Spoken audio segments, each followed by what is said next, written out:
老公以为我只是个家庭主妇，围着他和儿子转。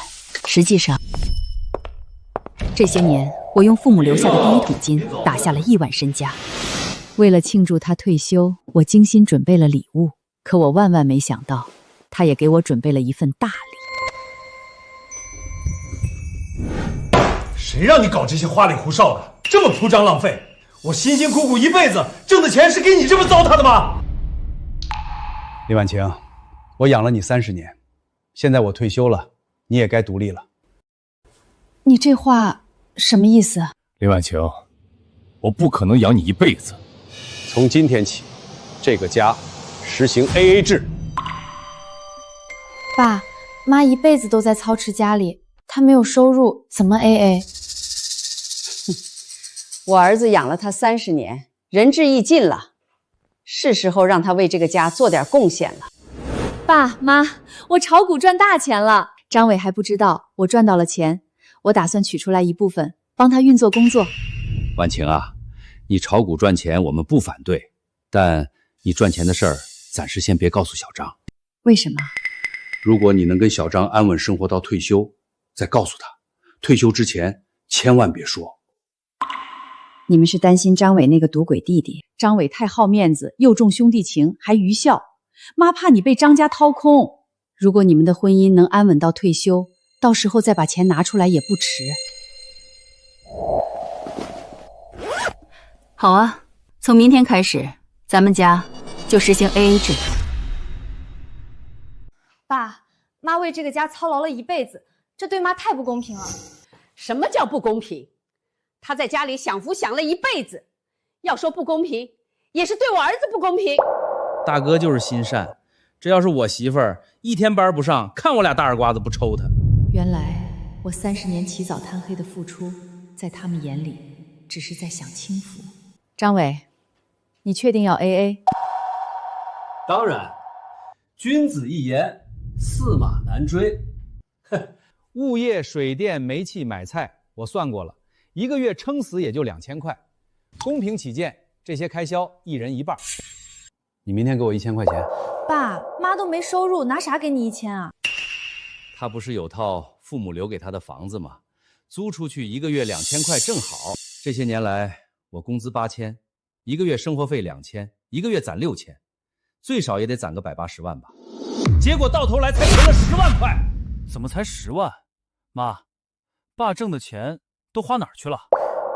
张伟，你一个当领导的，连自己家的账都算不明白。这房子的贷款去年刚还完，你妈看病的进口药，你弟弟的生活费，这些哪样不需要钱？是啊，爸，家庭开支不是这么算的，有很多隐形开支的。那就更不能让他当寄生虫。寄生虫，我为这个家付出了30年，在张伟眼中，竟然只是一只寄生虫。知人知面不知心啊！好，我答应 AA， 避免日后扯皮。现在就把规矩立下，录个视频，儿子儿媳做个见证。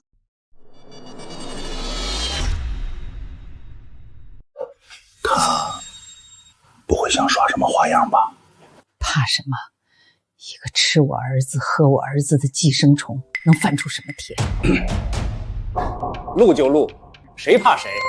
从今天起，我张伟与林婉晴开启 AA 制生活，家庭公共开销包括煤气、水电、物业、买菜，费用一人一半。我补充，个人消费、衣物、娱乐、人情往来各自承担，尤其是双方原生家庭的任何开销各自负责，不得动用家庭公共资金，也不得要求对方承担。媳妇儿赡养婆婆天经地义。我们已经 AA 了，法律上只有子女赡养老人的义务，儿媳没有。你听听听听，你妈说的这是什么话？妈，赡养老人本来就是家里的事儿，你分得这么清，也太不近人情了。既然 AA， 那就 A 彻底一些。这一条，你同不同意？行，我同意。可笑，张伟根本不知道这个家的隐形成本有多高。这些年，要不是我暗中贴补，他根本不可能有这么体面舒心的生活。婆婆3年前查出甲癌，一直吃进口药，每个月药的费用就得1万元。张伟喜欢喝茶，每周跟朋友去茶馆喝茶，每个月的费用在3000元左右。他的每一件衣服都在1000元以上，还有他弟弟那份体面的工作，哪一样不是我在背后支撑？我付出了这么多，在他眼中不过是个寄生虫。既然如此，那我不伺候了。好，就这么说定了。视频群发了，大家做个备份。老张，祝你退休快乐。从今天起，我们的人生都将开启新篇章。婉晴，你过来一下。我昨晚连夜做了一份家庭财务优化方案，我分了固定支出、浮动支出，还有预估开销，非常科学。物业费300，水电煤气上个月420，网费每月100，这些固定支出加起来是820，你每个月1号准时转我410。另外，买菜做饭这些是浮动支出，我建议每人每月先出1500，放到公共账户里，多退少补。怎么样？我这套方案够清晰，够公平吧？他把每一分钱都算得清清楚楚，却唯独漏算了最贵的一样东西——我的劳动。我每天买菜、做饭、洗衣、打扫，这些无偿的家务，在他眼里原来一文不值。好啊，你想得很周到，就按你说的办。不过用公共账户太麻烦了，转来转去容易出错。买菜我们轮流吧，1人1周，这样更简单。轮流？对，这周我买，下周你买。买多买少都是自己的事儿，也省得为几块钱的菜价闹不愉快。这周我先来。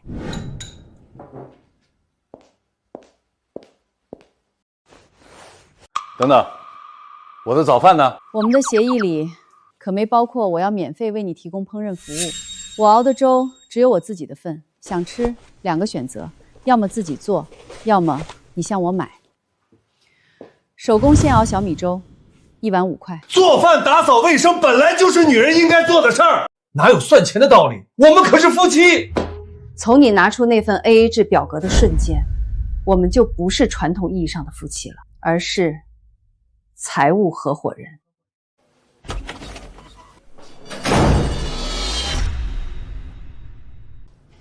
张伟，你不是总说女人要经济独立吗？很好，我现在就让你看看什么叫真正的价值核算。喂，李女士您好，是需要给您婆婆拿药了吗？不，从今天起，我婆婆的药，请通知她儿子自己来拿。另外，我预留在医院的那个支付账户，除了我本人，任何人不得再使用。您丈夫也不能用吗？不能。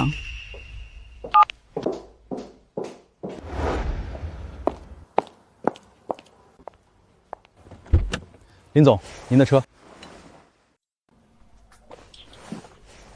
是时候对自己好一点了。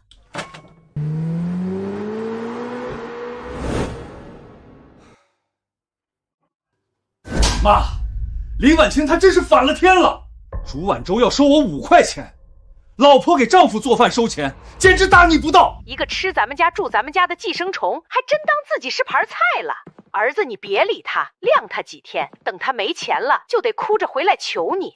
对了，我药快没了，你陪我去拿药。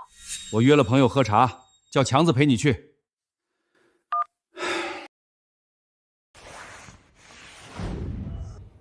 拿药。你好，请先去缴费，再来取药。什么？3个月的药费要3万块，这么贵？对付女人就得敲山震虎，让她知道谁才是这个家的主宰。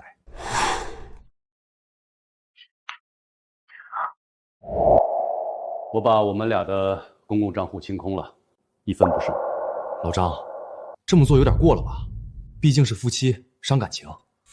他连1碗粥都敢跟我要钱，我倒是要让他看看，离了我，他连屁都不是。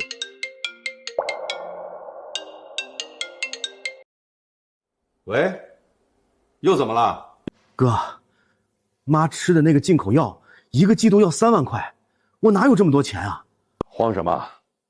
林婉晴的支付账户一直挂在医院，直接刷她的卡。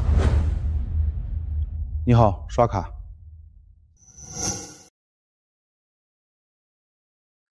先生，不好意思，原先绑定的支付账户已经被解绑了。哥，林婉晴把医院的账户给解绑了，那卡用不了了。什么？他敢解绑？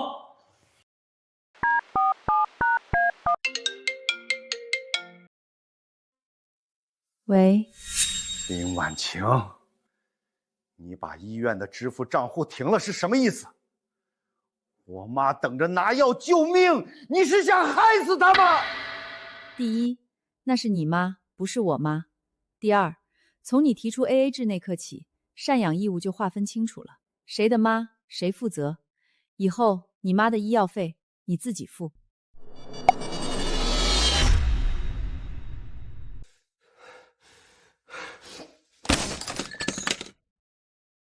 老张，要不跟嫂子道个歉，服个软，别搞什么 AA 制了，好好过日子比什么都强。就是啊，哥，嫂子这些年把家里打理得井井有条，对你妈也好，你还有什么不满意的？我供她吃供她穿这么多年还不够吗？而且强子的情况你们也知道，不争气，我这个当大哥的总不能不管他吧？你先把药买了。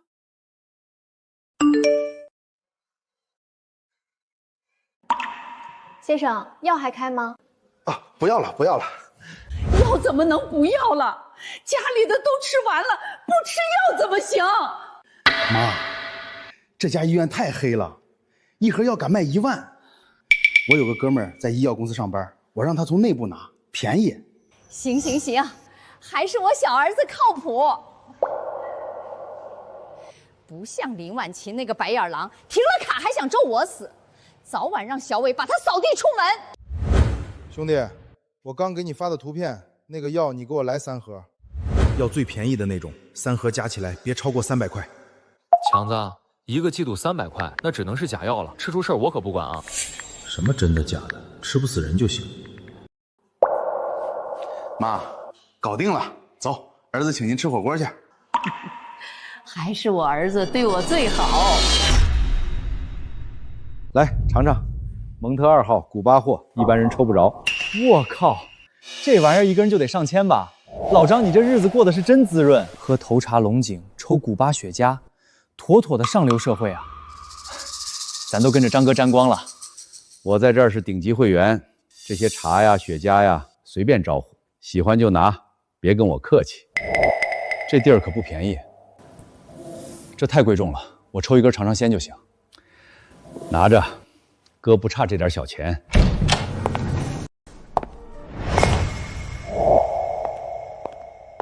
林总，您来了。那个，您先生和他朋友在风华雪月包间。张伟来了。是，刚到没多久。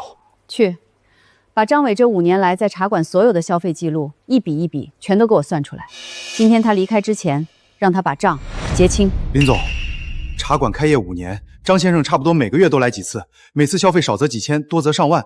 这5年下来，账单至少几10万，真要让他一次性结清吗？对，结清，差1分钱都不准他走出这扇门。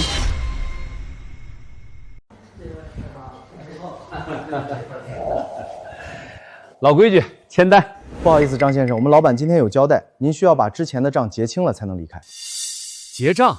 我在这里是顶级会员，你让我结账？先生，您的会员卡每年1000元，只包括包房的免费使用权。您在茶馆内的所有茶品、雪茄等消费都是需要另行计费的。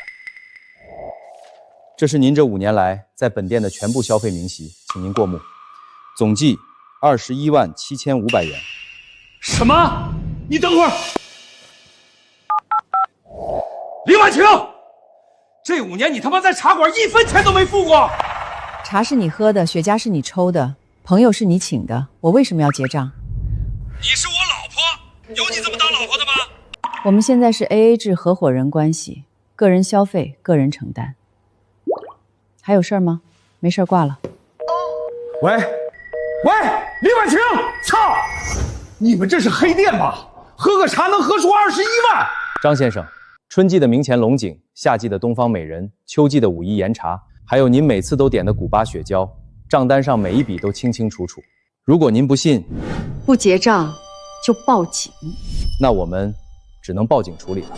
不能报警，穿的人模狗样的，原来是个吃霸王餐的。这家茶馆的茶叶和雪茄都是顶级的，价格自然不菲。没钱还学人家装大款。老张，这雪茄你还是退回去吧，太贵重了，别闹大了，太难看。你大小也是个单位领导。是啊，茶喝了，烟抽了，付钱天经地义，赶紧把钱付了吧，大家都看着呢。可是我没钱啊，我用东西抵押行不行？什么东西？这是我家的房产证复印件，先压在你们店里，等我凑够了钱再来赎。不就20多万吗？小意思，我随便卖套房就有了。还是老张牛逼，有实力。这是林总的婚前财产，他拿林总的房产来抵自己的债，脸皮真厚。我这套房虽然旧了点但地段好，市中心，卖个50、60万不成问题，付你的茶费绰绰有余了。张先生，但这上面的名字不是你啊。她是我老婆，她的房子就是我的房子，跟你们说不着。你们老板呢？让他出来，我亲自跟他说。林婉琴，你最大的依仗不就是这套老破小吗？等我把它卖了，你没了收入，到时候还不是得像条狗一样回来求我？我们老板就在里面，您请自便。哼。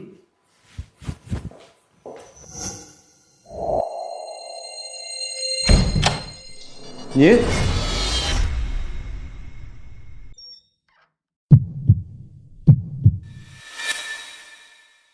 人呢？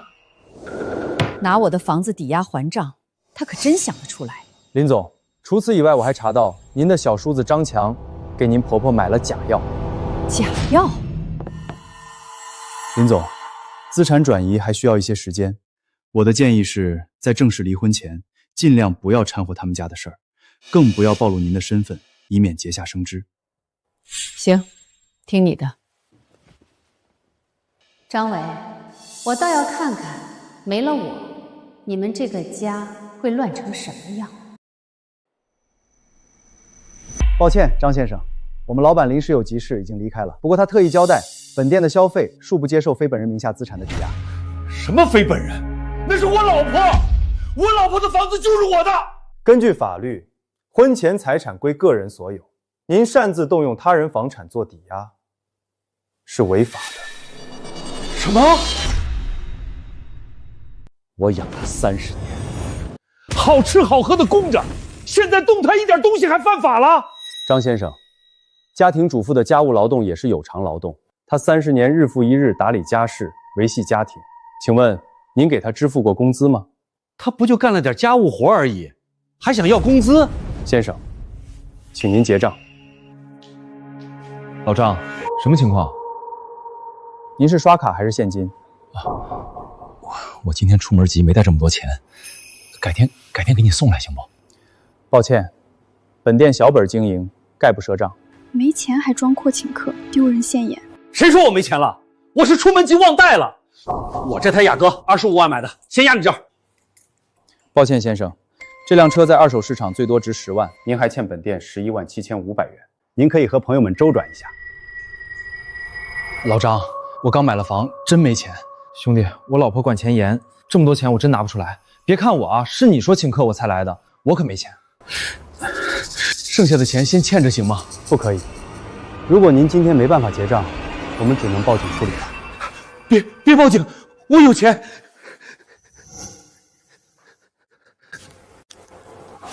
小浩，爸遇到点急事儿。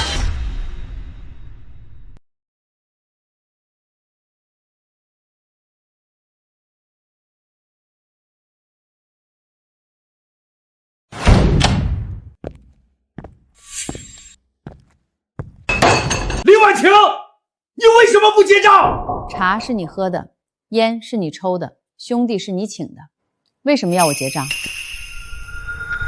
跟你说过多少遍了，鲈鱼要红烧，我吃了几10年的红烧鱼，你故意做清蒸跟我作对是吧？我喜欢清蒸的。过去30年，买菜要考虑张伟的口味，做饭要算着儿子下班的时间。我的世界只有灶台和家庭。现在我只需要问问自己，林婉晴，你喜欢吃什么？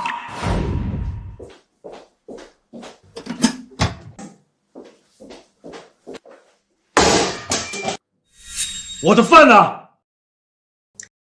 我只做了1个人的量。我在外面忙了一天，回家连口热饭都吃不上，有你这么当媳妇儿的吗？忙着和朋友喝茶抽烟。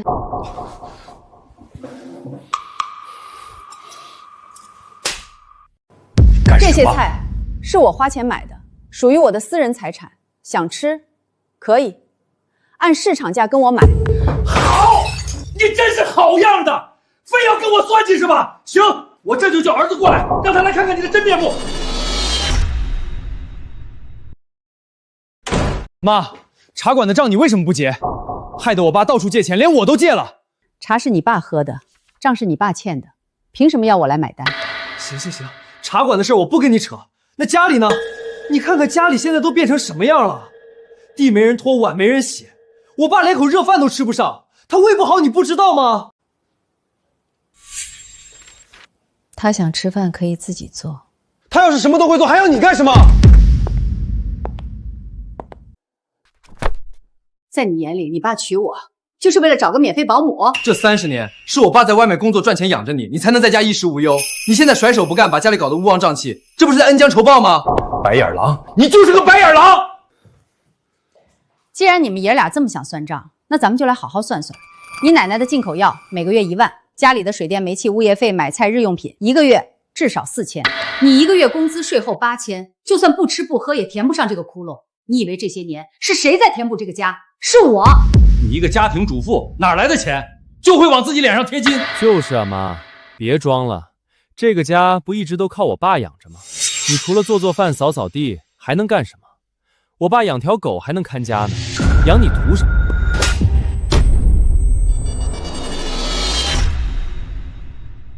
你居然打我！你5岁时发高烧，是我背着你跑了2条街去医院。你爸骂你的时候，是我挡在你前面。我生你养你，把你捧在手心里28年，就换来一句不如一条狗。你吃我爸的，喝我爸的，照顾我不是应该的吗？哪个当妈的不这样？原来我付出的一切，在他心里都是理所当然。伺候老公孩子是你的本分，别把自己当功臣。说白了，你就是这个家的寄生虫。你居然敢打我！妈，你疯了吗？你打我就算了，居然连我爸也打！你一个当老婆的打老公像什么话？滚！都给我滚！好，你好样的！咱们夫妻的缘分算是走到头了，你自己好好想想吧。儿子，咱们走。妈，你好好在家面壁思过吧，想通了就去给我爸道个歉。哼，一个寄生虫，不给他点教训，他都不知道这个家谁说了算。爸，您放心，她一个家庭主妇，离了咱们都活不下去，用不了1天，她就得哭着求您回来。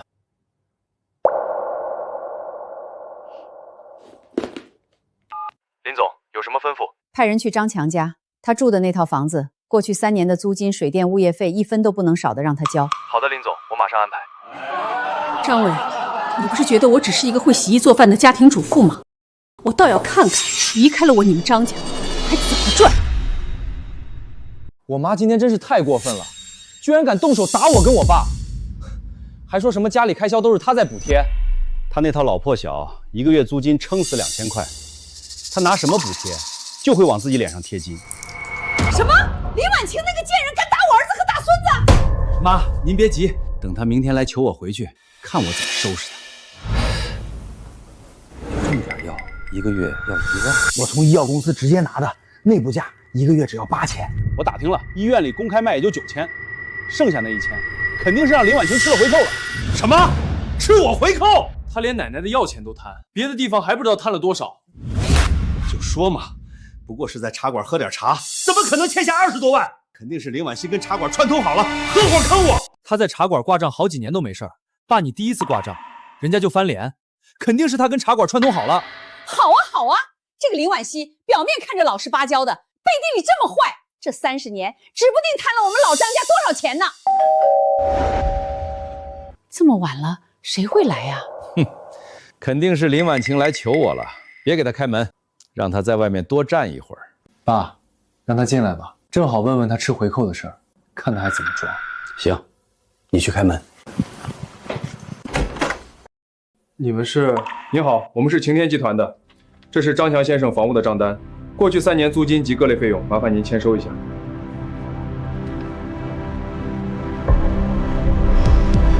52万多。这3年你都没付过房租？房租一直都是林婉晴付的，你们找她去，找我干什么？先生，房子的租用合同上签的是您的名字，我们只认合同。根据合同约定，您以严重违约，若3日内未能补足欠款，我司将以涉嫌合同诈泄为由，对您正式提起诉讼。哥，这到底怎么回事？林婉晴怎么不付钱了？她这是想让我流落街头啊！药不给买，房租也不交，这个林婉晴真是反了天了！马上给她打电话。您拨讲的电话暂时无人接听。竟然敢不接我电话！张先生，我们只等3天，若3天后您还没交钱，我们法庭上见。不行，不能上法庭，你弟弟还没结婚呢，这事儿要是传出去，一辈子都毁了。哥，当初可是你说给我安排房子的，结果1分钱房租没付，这事儿是你的责任。阿伟，就12万，你先替阿强垫上。我没钱。你怎么会没钱？你1个月工资8000块呢！大哥，你不能不管我啊！我可是你弟弟。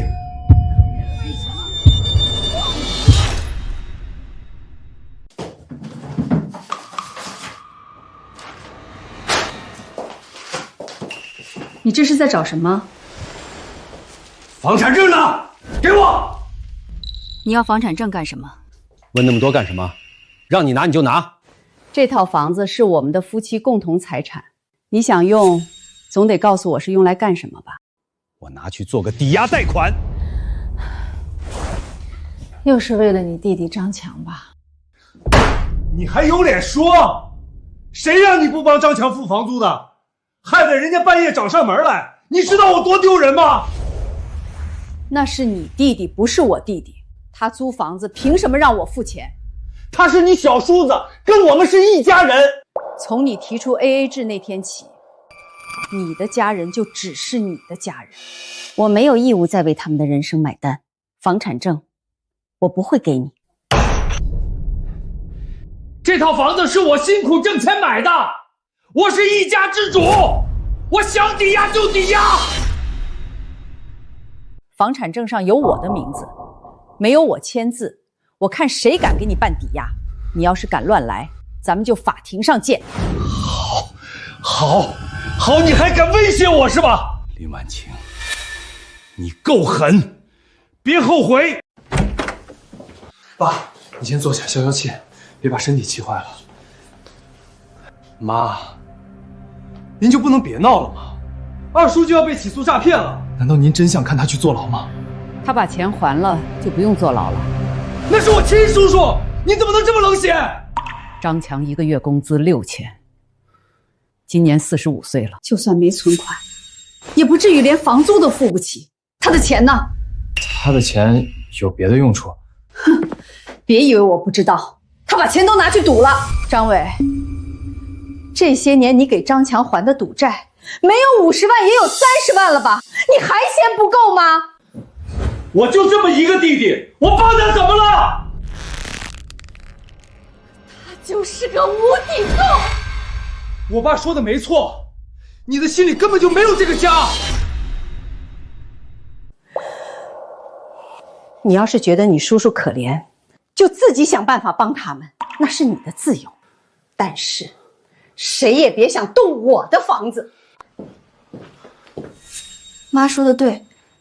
叔叔都40好几的人了，总不能养他一辈子吧？你怎么也帮他说话？房子是他租的，凭啥让妈付房租？妈，我支持您，这是咱们家最后一点家底了，绝对不能再搭进去了。你们是想合起伙来气死我吗？我只不过是实事求是，你就认为是我故意要气死你？张伟，这个世界上没有人时时刻刻都会顺着你，小丽没这个义务，我更没有。张强就是个无底洞，你爸这辈子已经搭进去了，你也想把自己搭进去吗？我不同意给叔叔还钱。你说话之前先想清楚。这套房子没有我的签字，你们休想动。哥，你弄到钱没？再不给钱，人家真要起诉我了。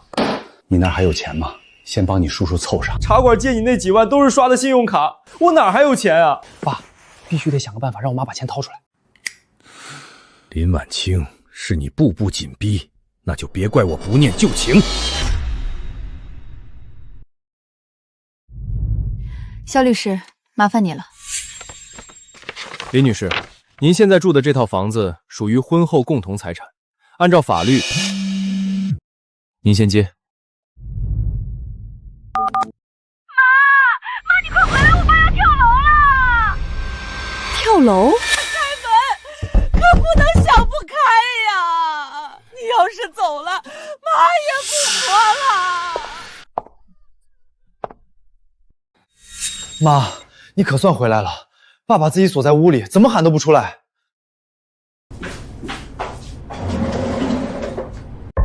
妈，你干嘛？砸门。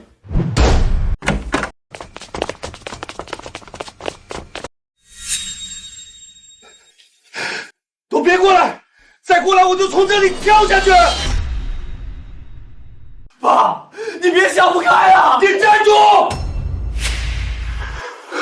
我养了他30年，30年啊！现在我退休了，他饭不做碗不刷，断了我妈的药，还把我们唯一的房产证藏起来。我怎么摊上这么个恶毒的女人？我活着还有什么意思？儿啊，你不能死啊！你死了，妈可怎么办啊？哥，你别做傻事儿。林婉清不仁不义，咱们张家不认他就是了。你可不能丢下我们呀！张伟啊，张伟，你体面了一辈子，现在为了帮你那个赌鬼弟弟，居然不惜演这么一出戏啊！娶了这么个恶毒的女人，就是，你看她那个样子，老公都要跳楼了，她竟然一点不关心，真没良心。大家都来看看呐，就是这个恶毒的女人要逼死我儿子！好啊，你跳啊！你现在就从这里跳下去！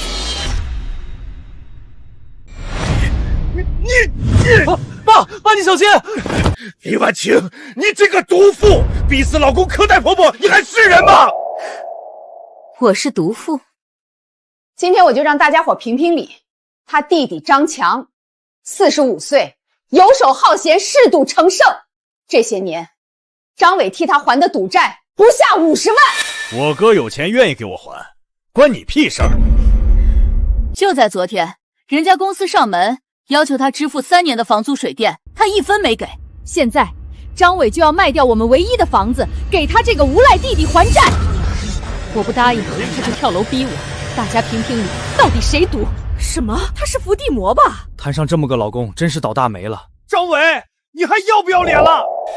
这房子是我儿子买的，他想怎么处理就怎么处理，关你们屁事儿！都给我滚！哥，他在这么多人面前让你成为笑柄，这个到底谁说了算？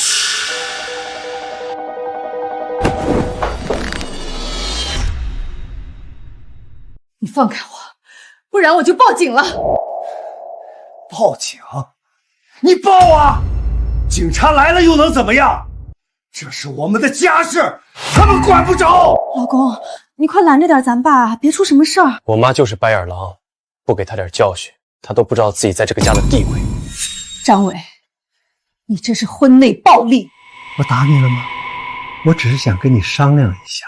林婉晴，我再给你最后一次机会，把房产证交出来，我可以不追究你的过错。否则的话，我就跟你离婚，让你净身出户。你确定要离婚？怕了吧？怕了就把房产证交出来。好啊，那就离婚。妈，你闹够了没有？赶紧给我爸认个错！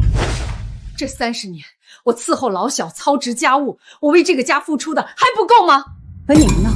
把我的付出当成理所当然，一次又一次拿我们的积蓄去填张强那个无底洞。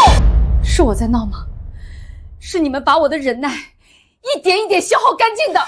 多大点事儿啊？不就是让你干点家务活吗？能有多累？还委屈上了？要不是我爸养着你，你能天天在家待着，风吹不到雨淋不着的？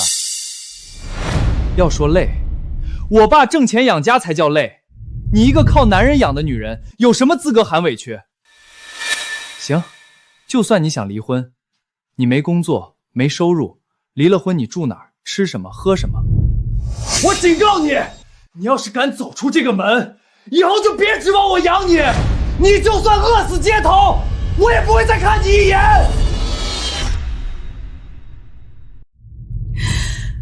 儿子，这是我最后叫你一声儿子。今天这个婚，我离定了。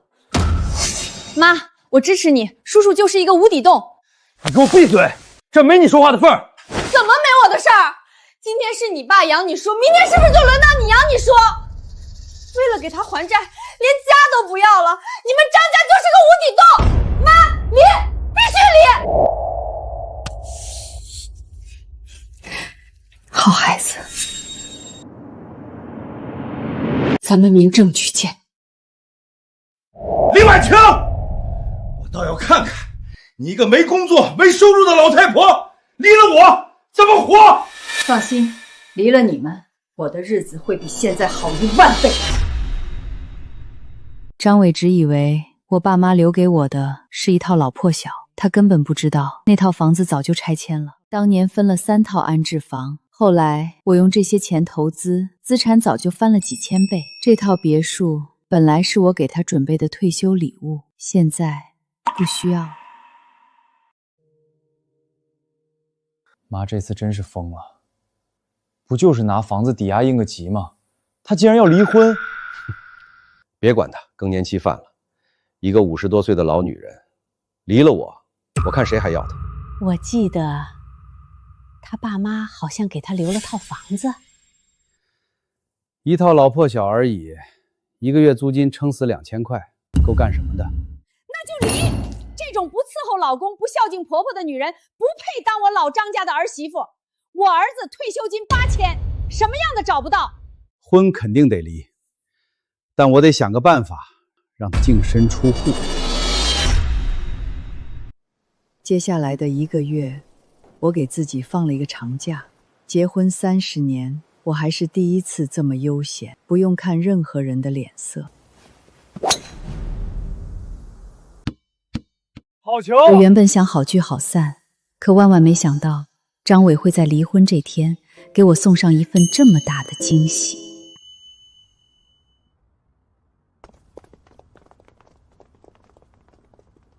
林婉晴，离了我，这日子过得很惨吧？一把年纪来穿成这样，想勾引我爸跟你和好啊？晚了。说完了吗？说完了，就分割财产吧。我的律师马上。分财产是吧？行，那我今天就跟你好好分分。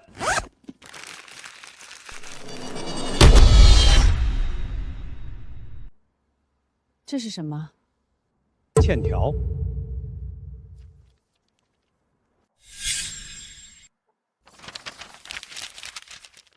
36万、50万、42万、80万，加一起200多万。这30年，家里所有开销全是我一个人扛，我那点工资哪够？管朋友借200多万，很正常。法律规定，婚姻关系存续期间的借款，属于夫妻共同债务。你要是想离婚，这200多万的债，你得还一半。第一，借条上的每一笔钱我都没见过。第二，借款除了欠条之外，还要有转账记录。如果没有记录，欠条是无法成立的。他们给的现金，就算是现金，也有取款记录。而且，婚姻关系存续期间，一方超出家庭日常生活需要所负的债务，另一方是无需承担的。你这200多万花在了哪儿？如果查不出来，你这行为就涉嫌诈骗。什么诈骗？我爸把钱都给我花了，我是你儿子，这找儿子，这算家庭开支吧？想离婚就得一起还债。不想还债还想分家产，没见过你这么不要脸的女人。大嫂，还钱吧。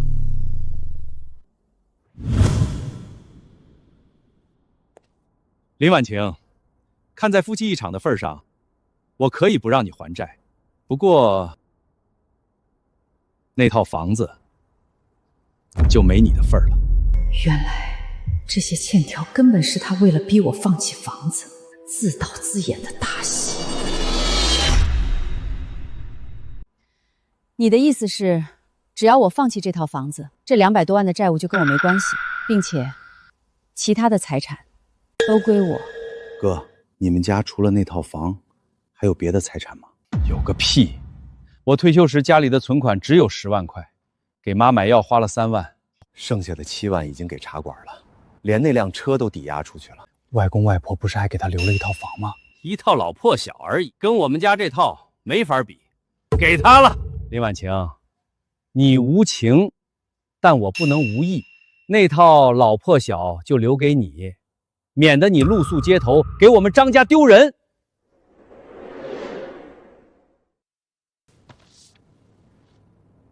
肖律师，我要跟我丈夫离婚，请您帮我分割一下财产。林总，您的资产太多了，短时间内很难完成分割，即便进行保全，也要分给您丈夫至少10%，也就是2000万，除非他自愿放弃分割您的财产。张伟，你可真是有情有义呀！我怕你反悔，录个视频做证据。我张伟自愿放弃除婚房外的所有夫妻共同财产，债务也由我一人承担。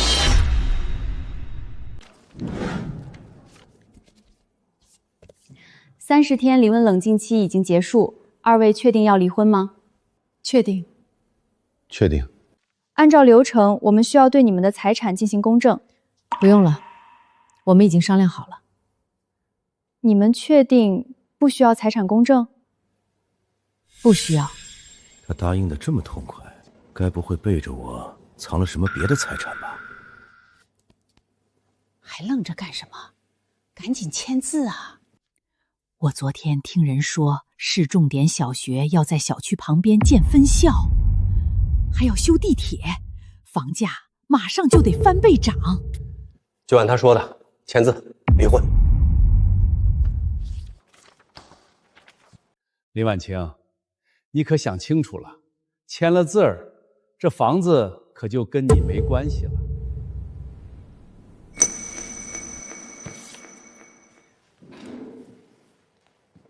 林婉晴，既然离婚证已经领了，我就告诉你一个好消息。咱们家，哦不，现在是我的家了。房价马上就能涨到500万，500万，听清楚了吗？500万，你1毛钱都分不到。500万，好多钱呢。后悔了，晚了。我倒要看看，离开了我爸，你要怎么活？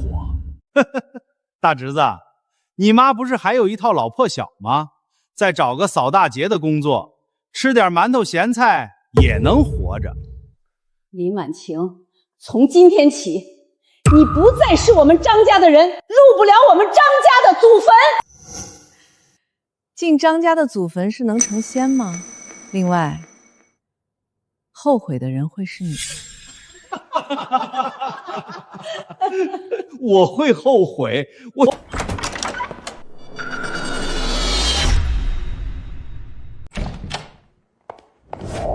丽丽，你打扮得这么漂亮，是特意来庆祝爸离婚的吧？我确实是来庆祝的，不过我是来给妈庆祝离婚的。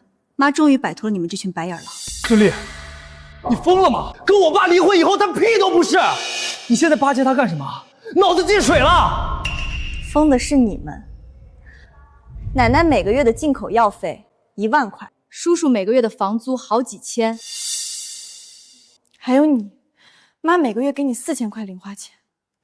你们就没想过，靠你爸那点工资够每个月的开销吗？那些钱全都是妈补贴的。这30年，你们吃他的，喝他的，到头来还要把他赶走，让他净身出户。不可能，他哪来的钱？你他妈放屁！他一个围着灶台转的黄脸婆哪来的钱？编！你再给我编！家庭妇女买得起爱马仕，买得起迪奥，买得起香奈儿。什么？你这身儿是他给你买的？没错。骗鬼呢！他连自己都养不活，哪来的钱给你买名牌？爱马仕、迪奥，说不定是高仿假货呢。地摊上100块能买一身。对，对，这些肯定是高仿的。一个连班都没上过的家庭妇女，也配说补贴这2个字儿？我妈的药才吃了1年多，小浩毕业后也没拿过家里的钱。哼，你不就是有一套老破小，一个月能租1、2千块钱，还真把自己当富婆了？那套房子早就拆迁了，我靠着拆迁款在股市里赚了很多钱。你经常去喝茶的那家茶馆就是我开的。爸，他不会真是富豪吧？哈哈哈，富豪，他懂什么叫 K 线吗？懂什么叫行情吗？我单位的老领导炒股都赔了几百万，他比我老领导还厉害。就他买个菜都要算半天账，还炒股，我看是在梦里炒的吧？你找孙玲来演这么一出戏，不就是想让我们后悔吗？做梦！你这辈子全靠我爸养着，离了这个家，你连狗都不如。张浩，她是你妈，你还有没有良心？你敢打我！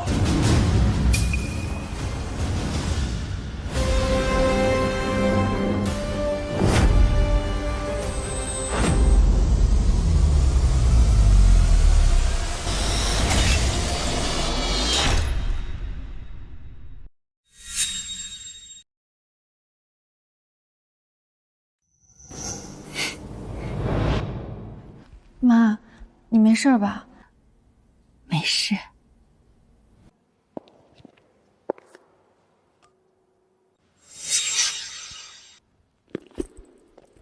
丽丽，他们爱信不信，婚已经离了，以后各走各的路。走，咱们去庆祝。妈，咱们不搭理他们，走。孙俪。你给我听好了，今天你要是敢跟着他走，咱们就离婚！我说到做到，你以后别想再踏进我们张家一步。咱们只办了酒，没领证，不用离婚，直接分手。你这赌鬼叔叔年近半百，连房租都付不起，就是个无底洞，谁愿意接着养谁来，我不伺候了。妈，咱们走，我请您吃大餐。怎么堵成这样？前面出车祸了，看样子还得堵一会儿。要不您给林女士打个电话说一声。时间来不及了，我必须在今天让张伟签了离婚协议书。希望1000万可以摆平。我走过去。林婉晴可真够搞笑的，一个只会洗衣做饭的黄脸婆，也敢说自己是富豪。哼，她要是富豪，我都能当市长了。我儿子养了他30年，他连个屁都没攒下，还富豪？做梦去吧！最搞笑的是，居然还有人信。您好，张伟先生。你是？您好，我姓肖，是林婉晴女士的代理律师。今天过来是想跟您商谈一下您和林女士的离婚财产分割的事宜。律师，财产分割？这个贱女人居然还请了律师，当了一辈子寄生虫，吃我儿子的，喝我儿子的，现在离婚了，还想从我儿子身上再捞一笔，做梦！甭跟他废话，林婉晴休想再分走1分钱，让他滚！小绿，张家人的脸色不太好看啊，估摸着1000万摆平不了，尽量控制在1000万，实在不行也可以让一点。张先生，我们找个地方谈一下离婚事宜吧。哼。告诉张伟先生，只要你同意离婚，林女士愿意给你1000万。你说什么？林婉晴给我1000万？她是嫌弃少吗？相比林女士几个亿的资产，1000万的确不多。我们尽可能的往下谈。听到了吗？林婉晴要给我1000万，她能拿出1000万，津巴布韦币吗？孙婷穿一身假名牌来充阔赖婆，现在又不知道从哪个劳务市场雇了个律师。说吧，林婉晴给了你多少跑腿费？200还是500？值得你这么卖力陪她演戏装大款？你们不知道林女士的是富豪？就她还富豪，也不撒泡尿照照自己？赶紧滚！别在这儿招摇撞骗！再敢胡搅蛮缠，我立马报警，把你们这群骗子全都抓起来！小吕，他们好像的确不知道林总的真实身份，而且他们已经领完离婚证了。张伟先生，我确认一下，你们的离婚协议已经正式签署生效了。白纸黑字，手续齐全，家里那套房子归我，剩下的破烂全归他。他林婉云净身不顾。这就离了，没有做财产分割？哼，分割什么？他有资格分割吗？他做了30年的家庭主妇，没资格拿我的房子。你笑什么？几个亿的资产他们不分，居然抢这一套破房子。什么几个亿？这些都是林女士的资产，光是房产就有50多套。不可能，这不可能！原本林女士顾念你们30年夫妻情分，准备了1000万当做离婚补偿。不过现在你们1分钱没要就把离婚证签了，1000万省下了。你放屁！他要是真有50多套房产，他还能每天在家整天洗衣做饭、端茶倒水伺候人？你别谎话，能不能过脑子？洗衣做饭、端茶倒水不是伺候人，而是林女士爱你们，把你们当成至关重要的家人，她甘愿为家庭付出和奉献。可惜你们把她付出的一切当成了理所应当，甚至合起伙来欺负她。你们真是猪狗不如！爸妈是不是真的？你他妈才猪狗不如！林婉晴真这么有钱，尾巴早就翘到天上去了。哥，你见过哪个亿万富豪蹲在地上擦马桶的？戏演的挺全啊，连假房证都准备好了。不过看清楚，离婚证手续齐全，我和林婉晴彻底断干净了，再无半点瓜葛。你回去转告林婉晴，就算她在外面穷死、饿死、冻死，也别想着回头求我。我张伟绝不多看她一眼。哼！转告你们那位亿万富婆，别再来我们张家面前碍眼。真期待他们知道真相那一天。大哥，房子到手了，咱们是不是该去办抵押贷款了？去银行。银行办贷款太慢了，又要查征信，又要审批，少说半个月。晴天公司办事效率极高，不压价，不拖沓，当天办理，当天就能拿到全款。行，那就去晴天公司办。哇塞，妈，这是你的公司啊，这么气派！这只是我的其中一家公司，这种规模的公司我有4家。我原本是想把这家公司给小浩的，可惜他被道德绑架蒙蔽了双眼，早晚有一天会看清真相的。到那时，他会哭着回来给妈道歉的。或许吧，不过也无所谓了，有没有他这个儿子对我都没什么影响。进去吧。看起来规模不小，应该挺靠谱。晴天公司可是咱们市最大的抵押贷款公司，听说老板是个身价几十亿的富婆，那实力杠杠的。一个女人能做到几十亿身价，这么牛逼？那当然，这才是真真正正的顶级富婆，可不是某些人那种只会找演员装阔、满嘴吹牛的假亿万富翁。提他干嘛？扫兴！去办抵押吧。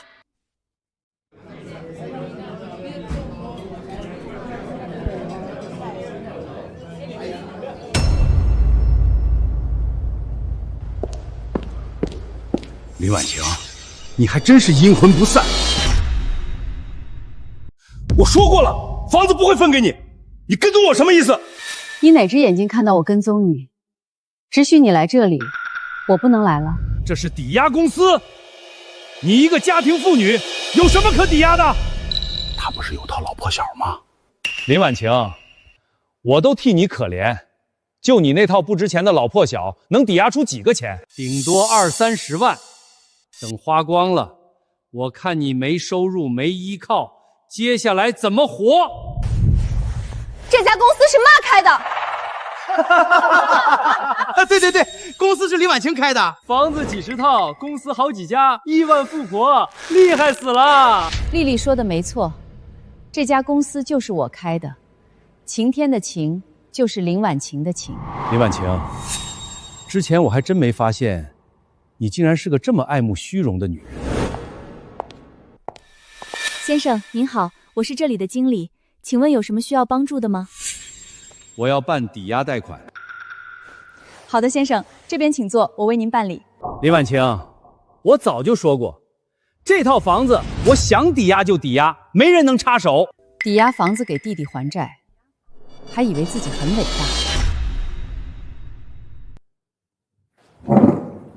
我们是一家人，以为谁都像你这个白眼狼？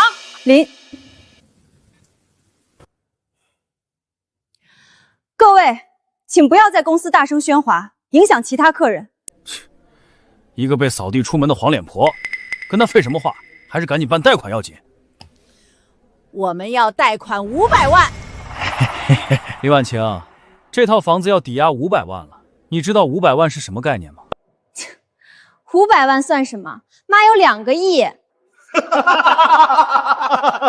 还2个亿，我看他像2个亿。这套房能贷500万吗？何止500万，附近马上修地铁了，再过2年能卖1000万呢。到那个时候，我们老张家就是千万富翁了，而你林婉晴就是个……这套房不值500万。我这房子地段好，怎么可能不值500万？你到底会不会看房？不会就赶紧换个专业的人来。这套房子不是重点学区，也没有规划要建地铁。按照目前的市场行况，市值只有200万。你们要是抵押大冠，我只能贷150万。150万够干屁的！你放屁！你看看，传单上都写了，小区后面要盖重点小学，还要建地铁。这是虚假营销传单，没有任何官方依据，纯粹是诈骗的。黑店，你们就是故意编造谎话压价，坑我们老百姓的血汗钱！大家快来看啊，大公司欺负老百姓啊！大公司欺负老百姓啊！大妈，你别喊了，这传单确实是骗人的。地铁公司早就出公告了，7号线根本不从你们楼下走，你们是不是被人忽悠了？那块地也不建小学，是要建垃圾处理厂，后续只会持续掉价，连150万都不值。不，这不可能！这些人都是你请来的演员，你们合起伙来骗我！对，一定是你，这里都是你的演员。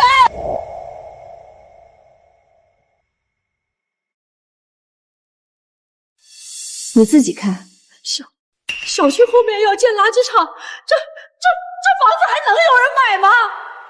林婉晴，你早就知道房子会大跌价，对不对？你知情却故意不说，就是存心看我的笑话。房子升值涨价的时候，你们独占好处；如今房价贬值，你反倒理直气壮来怪我。张伟，你哪来的脸？涨价的时候把我妈一脚踢开，掉价了又想赖上她，天底下哪有这么好的事儿？大哥，快把房子抵押了吧，等垃圾场盖起来，咱们连150万都贷不了了。对，帮我们办手续。不好意思，先生，您这套房现在不值150万了，我只能给你80万。你们这是趁火打劫！刚才还能贷150万呢，现在就80万了！你们是开公司还是黑社会啊？刚才我不知道，小区要建垃圾场，等垃圾场盖起来，臭气熏天，噪音轰鸣，房子还得掉价。今天我可以给80万，但明天就只能给60万了。先生，要贷吗？你们这是趁火打劫！把你们老板喊来，我要跟你们老板说。对，把你们老板喊来。我们老板在这里。哪儿呢？他在这里。这位就是晴天公司的老板。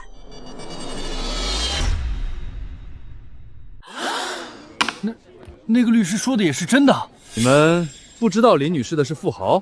妈，你真的是富豪？现在知道喊妈了。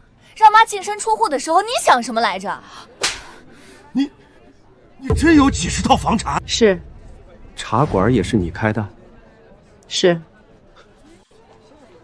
这家公司也是你的？是。那你为什么要瞒着我？你弟弟这些年租房子、找工作、还贷款几百万，你儿子读书时每个月补课费3万，还有各种兴趣班，你妈每个月医药费上万，还有你出去喝茶应酬，你想过这些钱是哪儿来的？我以为是你父母的遗产。这就是你的算计，算计我父母留下的遗产，算计我那套老破小。我早在10年前就已经财富自由了。张伟，你以为你可以算计所有人，其实你脑子里装的全都是屎。林婉晴，你是张家的儿媳妇，你赚的钱有我们张家的一半。确实有一半是他的，但签字时你们说了房子以外的全部财产都归我，而我的资产有足足2个亿。2个亿，2个亿。那你怎么了？你醒醒，快醒醒啊！妈，你醒醒，你别吓我，快送医院！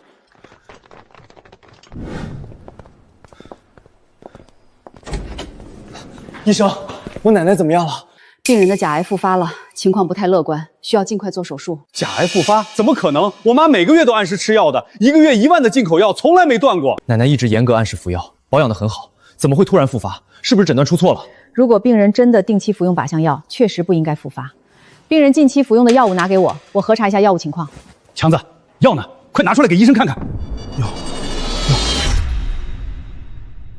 这些年一直都是林婉晴负责买药，一定是她买了假药，把药钱贪污了，才让妈病复发的。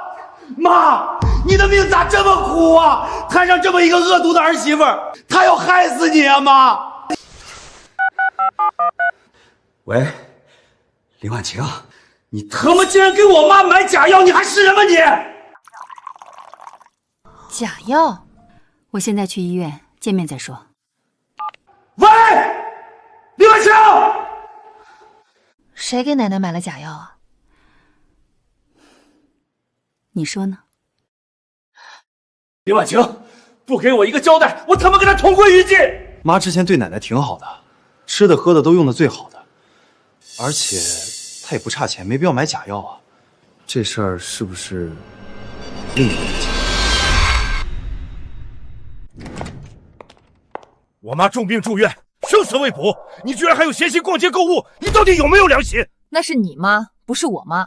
妈，奶奶为什么突然病了？是不是药有问题？吃了几年都没问题，怎么现在突然出事了？这个月的药是张强买的吧？你们怎么不怀疑是他买了假药？说是不是你做的？放屁！那可是我妈，我是她亲儿子，哪有亲儿子买假药害自己亲妈？事到如今了，你还不承认吗？大哥，小浩，你们别听他们胡说八道，他们是在污蔑我，是在挑拨离间咱们的关系。张强绝对干不出害自己亲妈的事儿，你少在这里搬弄是非，挑拨离间。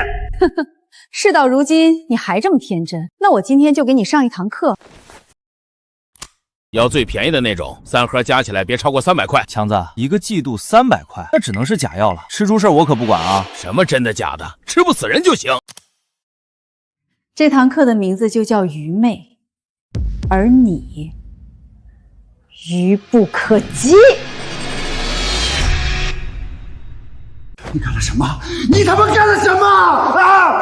不是这样的，聊天记录是假的。我是妈亲儿子，怎么可能做这种大逆不道的事儿？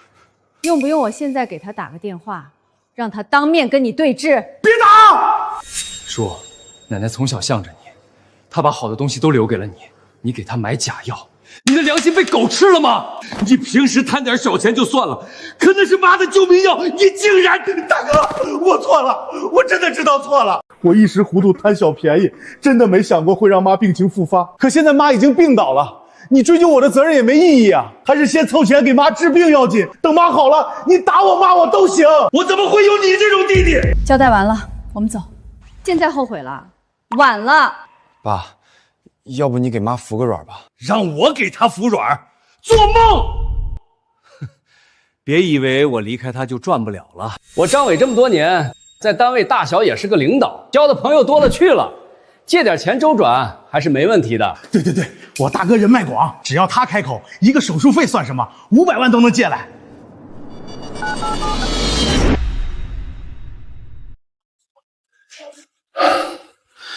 哥，现在忙吗？有点事儿想请你帮个忙。什么事儿？我妈突然病了，急需手术费，你方便的话借我10万块周转一下，很快就还你。周转？张伟、张强那个无底洞摆在那儿，赌债烂账一堆，你拿什么还周转？哥，是我管你借钱，不是张强，我的人品你还不知道吗？我肯定会还的。你还好意思跟我谈人品？婉晴在你们家任劳任怨30年，伺候老的照顾小的，你安稳退休，转头就翻脸无情，逼他净身出户扫地出门。你这种忘恩负义的白眼狼，根本就不配谈人品，你就是人渣。什么狗屁亲戚，不想见就直说，冠冕堂皇找那么多借口。哥，你继续打电话，除了他以外，别人都会借你。我打给小曹。这些年在单位，我处处提携他，照顾他。他逢年过节上门送礼巴结，我开口，他不会拒绝。小曹，我妈住院急需手术费，你先转我10万周转一下。没有。小曹，咱们20多年的交情，我以前也帮了你不少，10万块钱你都不肯帮我。以后别给我打电话了，我怕婉清姐误会。爸，咱们是不是真错了呀？还有你的老领导，老领导一定会借给你。对，还有我的老领导，这些年来，他一直对我非常关照。他说，我就像他的亲儿子，老领导一定会帮我。领导，是我呀，小伟。张伟，你这个混账东西！你的良心是被狗吃了吗？你这些年升职加薪，全是婉清背地里四处奔走，托人铺路，默默帮扶。没有他，你屁都不是。是林婉晴为我铺的路。没有林婉晴，你20年前工作失误就要被开除了。是林婉晴为你奔波，才让你渡过难关。现在你安稳退休，日子安稳了，就翻脸卸磨杀驴。我活了70年，从没见过你这么丧良心、忘恩负义的人渣。原来这些年的关系都是他在维系吗？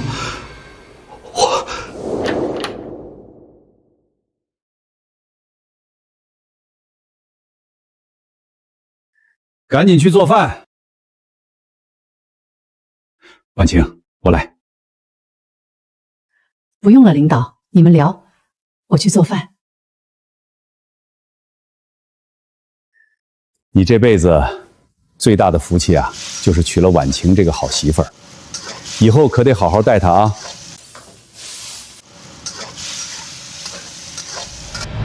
我真的错了吗？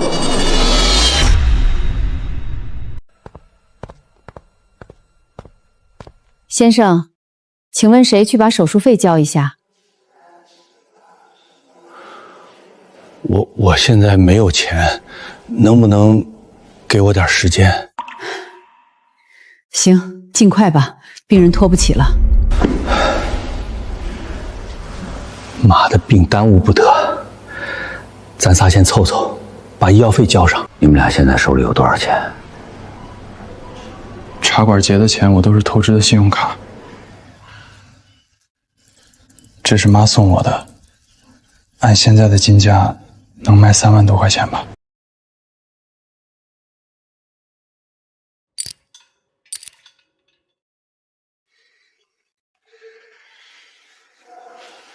你那儿有多少钱？我哪有钱啊？兜比脸都干净。我说你给咱妈买药那3万块钱呢，你他妈花哪儿去了？打牌输了，拿着给妈买药的钱去赌。林婉清说的对，你就是个畜生，是个无底洞。我又不是故意的，我是想去赢钱的，我也是受害者。你这个当大哥的不安慰我就算了，还帮着外人骂我。反正现在手术费也凑不够，把项链给我，我再去摸一把，保准能把咱妈的医药费连本带利赢回来。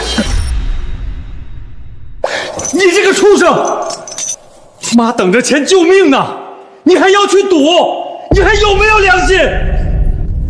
我就是为了妈呀，我想赢钱给她交药费呀。大哥，我这是好心，你怎么就不明白呢？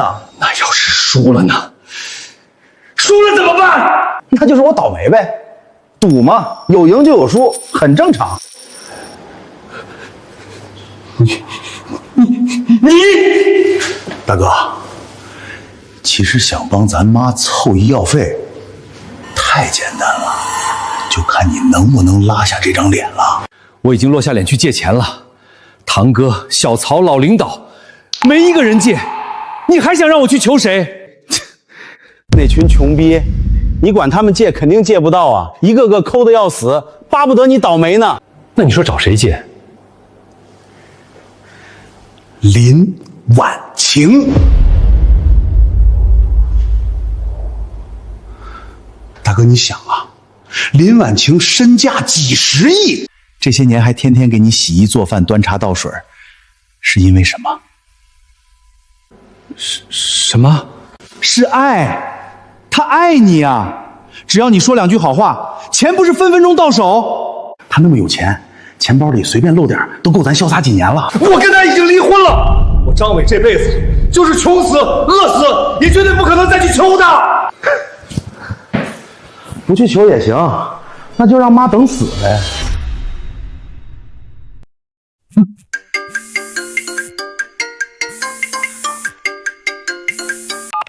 张浩先生，您的信用卡账单已经逾期，请尽快还款，否则将影响您的个人征信，并可能……行了行了，我知道了，催什么催？我会还的。爸，要不你就去求求我妈吧，这钱就当是咱借的，咱以后有钱了再还她就是了。这里是你家？原本这套别墅是我给你准备的退休礼物。说吧，找我什么事儿？又想让我填你妈和你弟的窟窿？婉晴，你说的对，张强就是个无底洞。以前是我太傻，忽视了你的感受。现在我知道错了，你看在咱们夫妻30年的份上，原谅我一次，可以吗？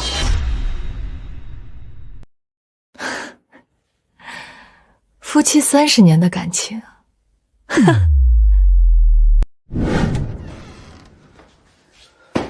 林婉晴，给我打水洗脚，快点！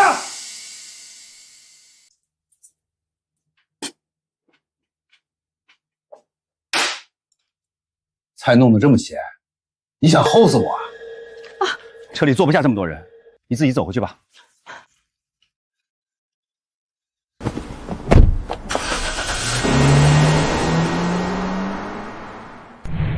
这30年，我洗衣做饭、带孩子、伺候你妈、帮你弟弟填窟窿，我全心全意的为这个家。可我得到了什么？我得到的是你的 AA 制，是被你算计着净身出户。你们理所应当的享受着我的付出，在你们眼里，我从来就不是家人，就是个免费的保姆，就是个外人。婉晴，我妈就是个农村妇女，读书少，见识短，你别跟她一般见识。你妈读书少，没见过世面，可你呢？你大小也是个小领导，是个体面人，你也不懂。你不是不懂，你是愚孝到家，拎不清是非，一辈子甘愿吃亏，掏空自己，掏空家庭，死心塌地去填你弟弟那个无底洞。我只是想当个孝顺儿子。你这不是孝顺，你是蠢，是盲目心软，是非不分。以前是我糊涂，是我拎不清，从今往后家里所有收入全都交给你保管，你就原谅我这一次，最后给我一次机会好不好？牺牲别人的付出，去成全你的所谓情谊，你这叫孝顺外包。还有你那根深蒂固的封建思想，觉得我们女人就该围着你们张家，围着你们男人转，无条件付出，无条件退让。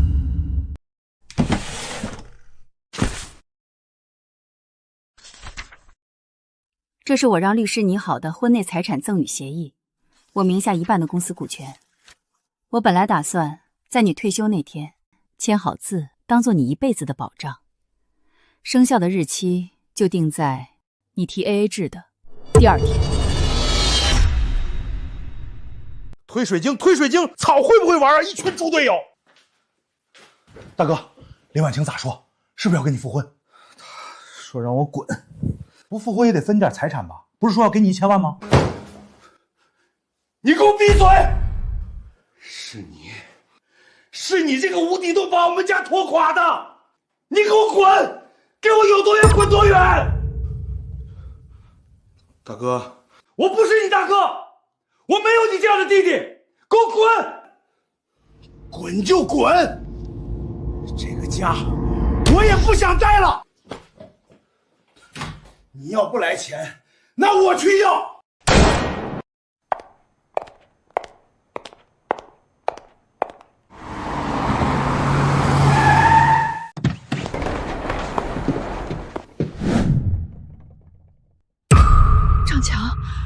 你疯了！我是被你逼疯的，林婉晴，你听好了，我要2000万，少1分钱你都别想活着！你这是绑架，是犯罪，你想把牢底坐穿吗？坐牢，我已经一无所有了，坐牢和死有什么区别？倒是你，身价几十亿的大富豪，命总比我值钱吧？我告诉你，我现在什么都不怕，你不给我钱，咱们就一起死！来呀，救命！你喊呀，喊破喉咙也没人来救你！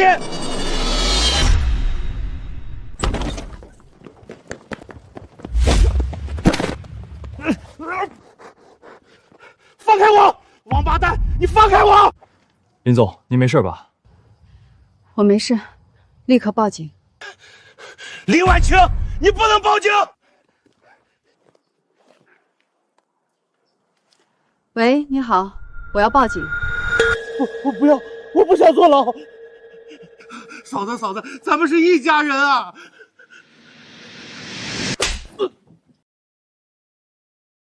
咱们从来都不是一家人。阿强呢？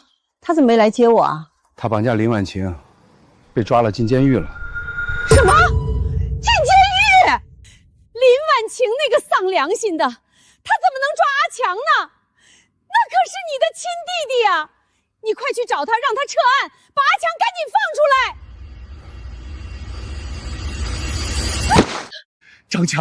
张强，你的心里就只有张强，你有没有考虑过我？考虑过小浩？为了帮张强填无尽的赌债窟窿，我跟婉晴离了婚。为了给你凑钱治病，我把唯一的房子都卖了。还有小浩，孙玲跟他分手了，好好的一个家妻离子散。现在我们爷俩一无所有，连个住的地方都没有。妈，这就是你想要的结局吗？你是不是要把我们父子俩也逼死才甘心？和张伟离婚后，我把更多的时间和精力投入到我热爱的事业中。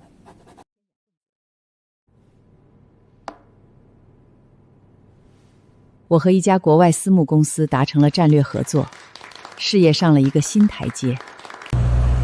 如今的我，不需要再取悦任何人，我所做的一切，只因为我喜欢。旅游、写生、爬山。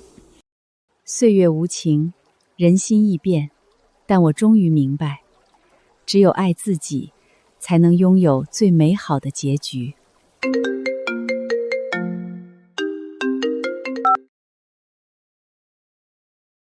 婉晴，明天我们几个约好了去江南古镇写生，你去不去？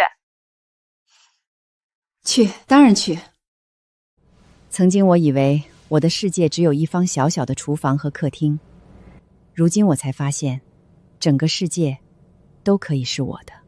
至于那些过去的人和事，风吹过，便散了。